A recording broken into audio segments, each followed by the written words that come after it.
Hi again. Sorry about taking so long to do the next video. This one's about my mother, Irene Elsie Williams. She was born in 1921 in Plaistow, West Ham. Parents were Alfred and Elsie Neal. When I looked at doing this video, I had to decide whether I was going to tell the truth, which Prince Harry would say my truth, or sugarcoat it.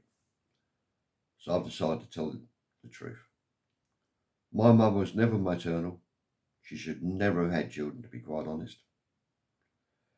I mean, the only time she'd ever show us any affection was if a friend had come round, she'd make a fuss. And their friends used to think she was a wonderful woman. Wonderful. You're so lucky to have a mother like her.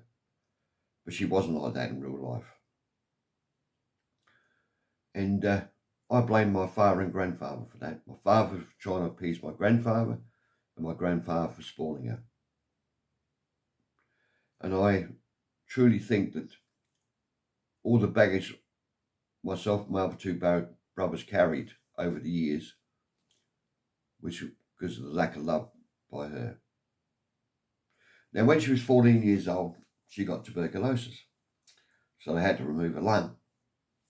Now, she was in the hospital, and my grandparents got a phone call from the hospital saying, you better come here real quick, because she's dying. Anyway, they got there, and Mum swore black and blue that she saw her grandmother, and she told her, you're not dying, you're going to live, and you'll live for a long time. Now, I will tell you one funny story about Mum. Mum used to be a nosy bugger, and we used to have lace curtains in the lounge, and she had a little wart on the end of her nose. Anyway, got new neighbours.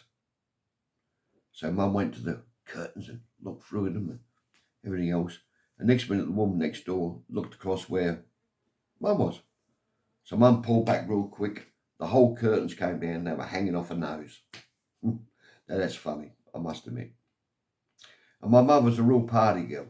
She used to love holding fancy dress parties in Elizabeth. But she always had to make sure she was the centre of attention. She was a bit of a flirt, and I think some women used to get upset about it, actually. And when we lived in England, she used to have Christmas Eve parties. Now, I only remember one, so there might be more than one. But anyway, my Uncle Bill, who was an old friend of Dad's, they've known each other since they were kids. He'd come up and talk to us and, are you getting all excited about Christmas and everything else? Now, he was a wonderful man, so was his wife, Mary. So, with Mum, it was all about the parties. Now, she decided to go to Bali with a friend of hers and a daughter. Now, while she was there, she broke her shoulder.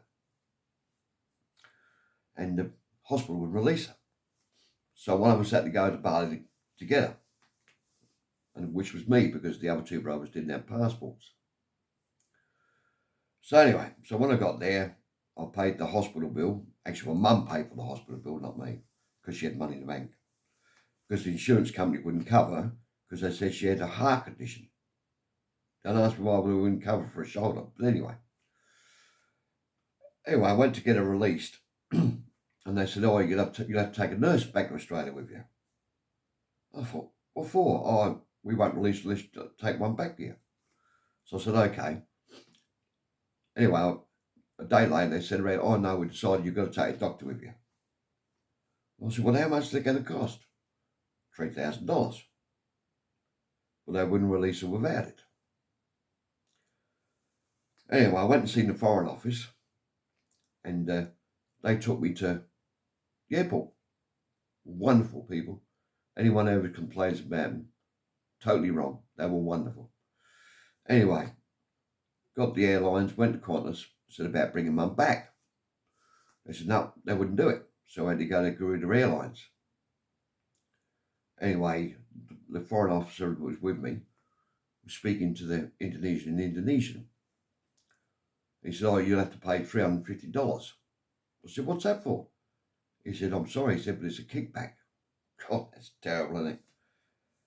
Anyway, and then we had to buy 6 seats. 4 for Mum, 1 for the doctor, and 1 for me. I thought, oh, Jesus Christ, how much is that going to cost? $6,000. And we decided to fly to Perth because it was the closest. If we'd have flown to Adelaide, it'd be something like about $13,000-14,000. So I decided on Perth. Anyway, on top of that, the bloke behind the counter said, oh, you need to take oxygen with you. I don't know why, because then you got oxygen on the plane. But anyway, I said, oh, what's that going to cost? Cost $600. I said, well, you can stick that. I'm not doing that. Anyway, so we get on the plane, fly back to Australia. Mum's laughing and joking with the doctor, and we get to Perth Hospital, put Mum in there, and then the doctor comes over and he says, shakes my hand. He said, oh, I want to thank you for, bringing me over here. I've come to see my brother. I thought to myself, you bastard. What a thing to do. Anyway, so I found a motel room for the night, came back the next morning, seen Mum. Anyway, I said, how you going, Mum? How you feeling? She started crying. She said, I wish I'd had a daughter. I said, why? They would have looked after me a lot better. Could you imagine your mother saying that to you after all the thing you've gone to get to her? Get to her, I should say.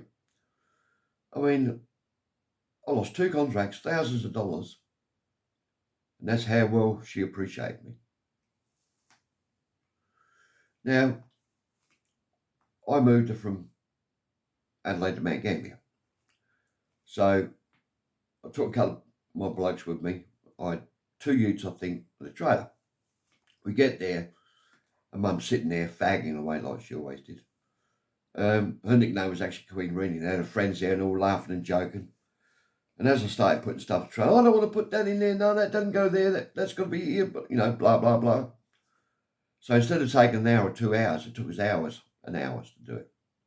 And on top of that, she wanted me to take her air conditioner. And I said, no, Mum, I'm not going to do that.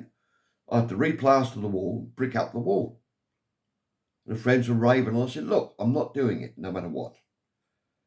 Anyway, so we end up having to stay at this motel. The 2 blokes had 1 room. My mother had 1 room and I had 1 room. I'm not sure if Kelly was with me or not, to be honest. Anyway, we get back to Mount Gambier, put the furniture in the unit she'd got. And do you know what? My mum never even said thank you. That's the sort of person she was.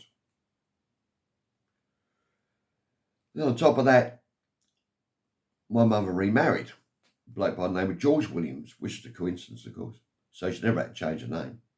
Anyway, he got dementia and ended up in a home in Mount Gambier. Now, Mum used to visit him, I don't know, 2 or 3 times a week. But she'd always go at lunchtime, so she'd get free lunch. And I went there once just out of, I just did. There was Mum there.